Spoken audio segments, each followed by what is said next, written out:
The baby boomers inherited prosperity. You inherited debt. And here's the punchline. They think it's your fault!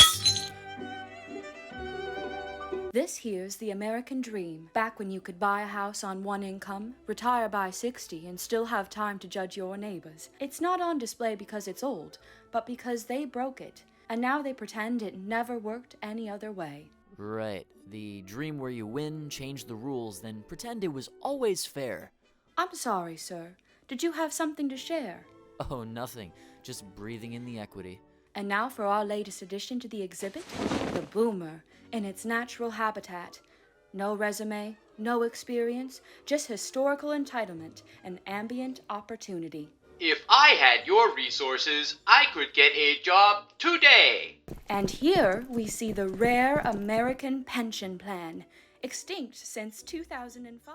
I just walked into the factory and they gave me a job. You know, asshole, I walked into a factory recently, and no one was there. Just a raccoon and a homeless guy who said they moved to Malaysia in '97. Just work hard. Avoid debt. Don't forget to go to college. Don't do drugs. Don't do drugs? Don't do drugs? Didn't you guys start the hippie movement? Just pull yourself up by just pull.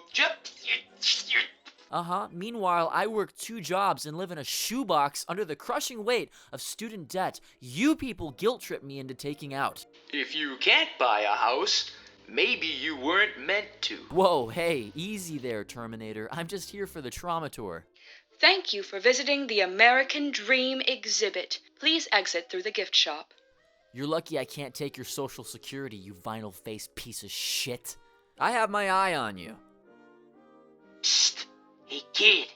Listen, man, you gotta get the fuck out of here. They got commie spies everywhere. Shh. Act 1. The myth they sold us. A couple hundred years ago, land was cheap, beer cured dysentery, and you could catch a career in a fishing net. But more interestingly, around the time people still wore powdered wigs without irony, the British Royal Navy had a little trick for staying afloat. If you joined up young and strong, the crown would pay you in rum, land, and promises, just enough to make you think you were building a future. Of course, by the time your teeth fell out from scurvy and your spine resembled a question mark, that land grant was a damp swamp in Nova Scotia, and the pension was a pat on the head and a cannon salute. So, where's the rum? You were the rum.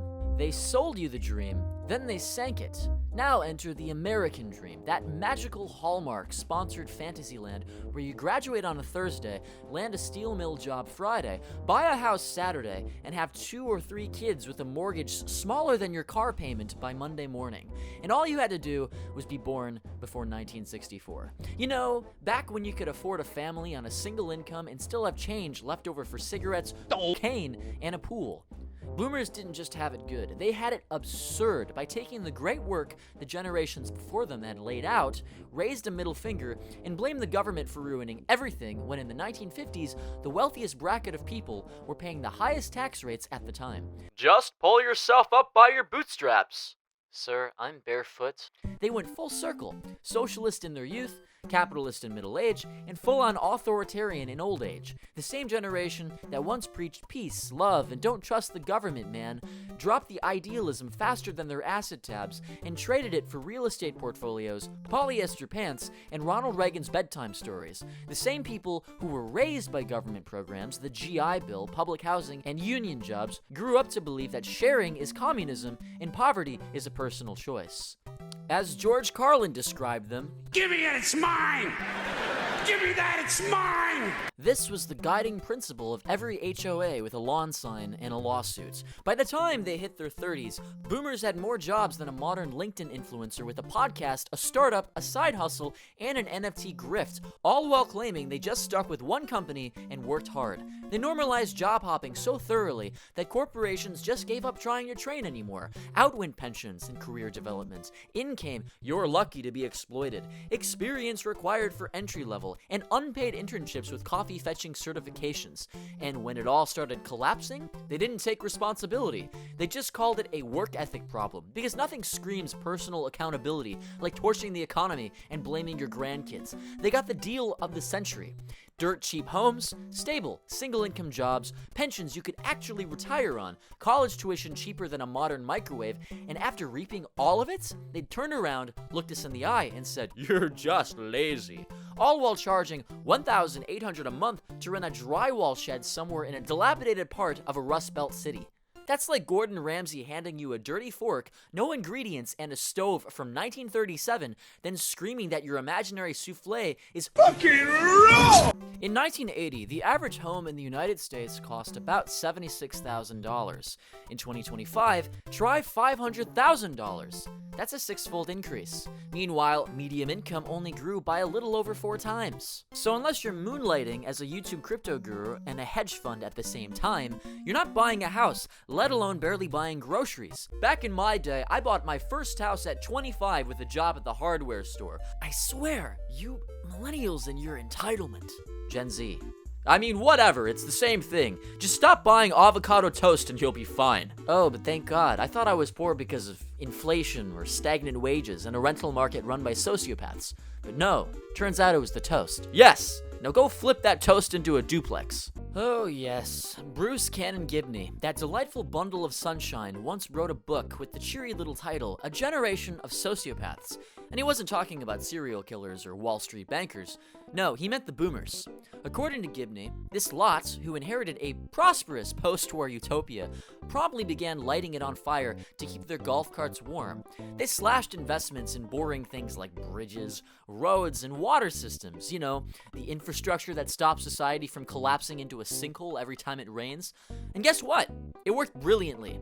As of now, the American Society of Civil Engineers says 46,000 bridges in the US are structurally deficient, and some of them are in such a bad state of decay, they are classified as functionally obsolete, which is a polite way of saying this bridge probably should have retired back when the Beatles were still together. We're gonna see a doctor about that. But instead of, fixing any of it, Congress, largely staffed by the same boomers who built this mess, decided to do what they do best: kick the can down the collapsing road, all while entire cities like Flint, Michigan were drinking lead-poisoned Kool-Aid, and the noble boomers in DC were too busy arguing over tax cuts for yacht owners. So yes, congratulations, you're living in the rusted ruins of a country that once dreamed big, and now can't even pour a glass of water without checking if it glows in the dark. They took the maintenance budget, slashed it to balance the books, and used the savings to buy lawn flamingos and a third Jeep. This short-sightedness obviously contributed to the house affordability crisis we're experiencing today. So, I just gotta say, this cozy 400 square foot studio is a steal at $2,500 a month. So,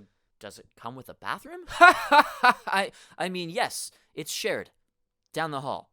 Honestly, the American dream hasn't just shifted. It's been taxidermied and mounted on the wall of a boomer's third vacation home. Once a symbol of prosperity and stability, now is just a rotting myth, wielded like a cudgel against younger generations, usually by someone who bought a 4-bedroom house for the price of a toaster oven, then accidentally became a landlord. It's gaslighting with a pension plan. This shit is so bad they can make a game out of it.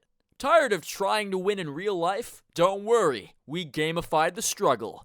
Gen Z, the video game. Now with realism mode. Remember fun? Neither do we. Now step into the simulator where rent's due, healthcare's optional, and hope is a microtransaction.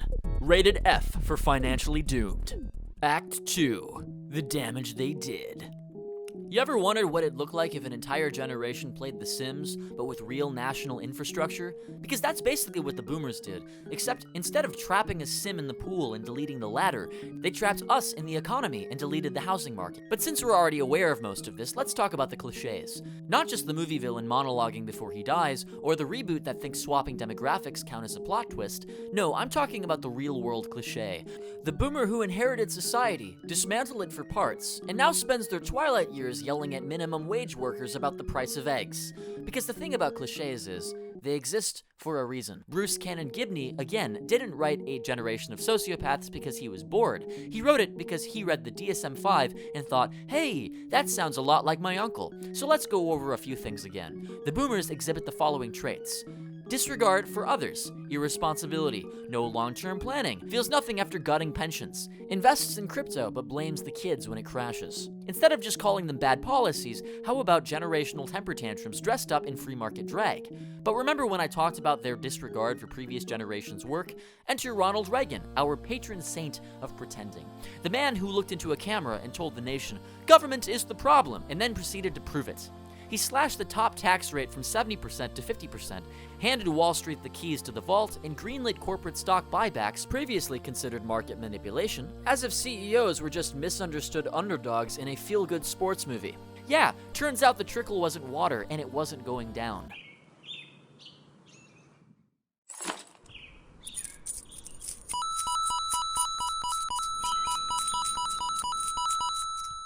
Thanks, Ronnie.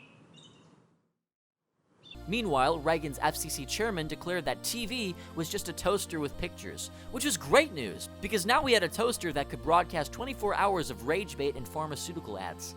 And with the fairness doctrine repealed, facts became optional. The media became less public service, more fast food for the brain damaged. But back to Gibney. He names names. So let's do the same. Reagan deregulated everything except his own legend.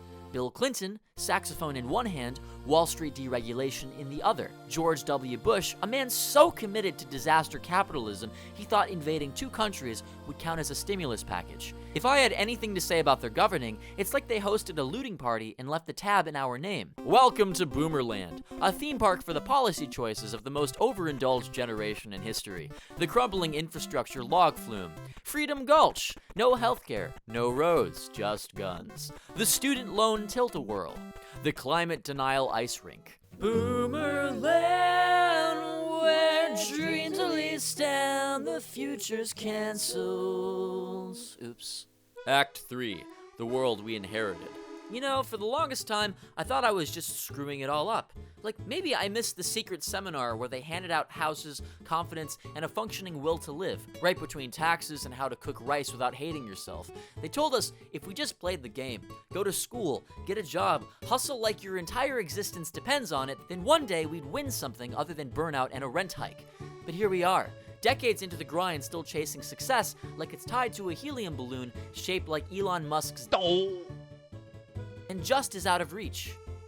What we got was a cosplay economy, dressed up in social milestones established by the generation who lived at the zenith of modern civilization, empowered by fiat currency anxiety meds for the world they created. Boomer inheritance be like a folded American flag, a broken VHS of Top Gun, and the keys to $1.78 trillion in student loans. Oh, and maybe a live, laugh, love sign if you're lucky. The boomers inherited a rich, dynamic country and mortgaged it like a cokehead with a stolen credit card. The national debt? $36 trillion. That number is so big, you'd think it was invented by a toddler trying to lie about his high score in his favorite video game. Trust in government? Yeah, that's hovering somewhere between timeshare salesman and gas station sushi. But hey, don't worry, the system works. Just like a microwave that doesn't heat your food, but always gives you a nice hot plate. Loud, expensive, and only useful for storing regret. Boomerland may be closed, but the damage? Yeah, that's on us to clean up. With student loans, burnout, and a 2-year lease on hope. So if you're still wondering what happened to the American dream, you're looking at it. Glitchy, over-leveraged, and updated monthly with a paywall. But if you haven't already, please subscribe. And as always, scrutly muttly.